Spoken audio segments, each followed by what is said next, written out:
Well, it was another, it's funny because actually quite a few nice stories that I can remember over this 2-year period since I've done this form of medicine.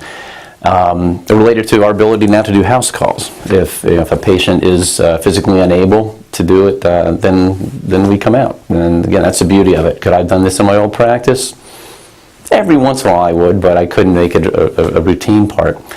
I had a patient who had been on Coumadin, which is a blood thinner for atrial fibrillation, and had also then been on, I believe it was aspirin, and perhaps a third blood thinner put on by another doctor. I got a call that he was very weak, could barely make it out of bed. In fact, was unable to make it out of bed.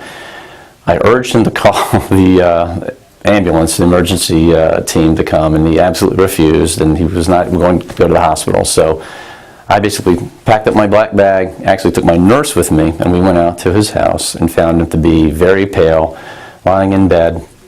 We drew labs on him, did a physical exam in his bedroom, determined that I was quite sure he had a significant amount of GI bleeding, and we then stayed until the emergency team did come, picked him up in the ambulance, took him to Lankenau Hospital, where in fact he had a significant GI bleed, was transfused ultimately, I think, 6 units of red cells, and was doing fine now.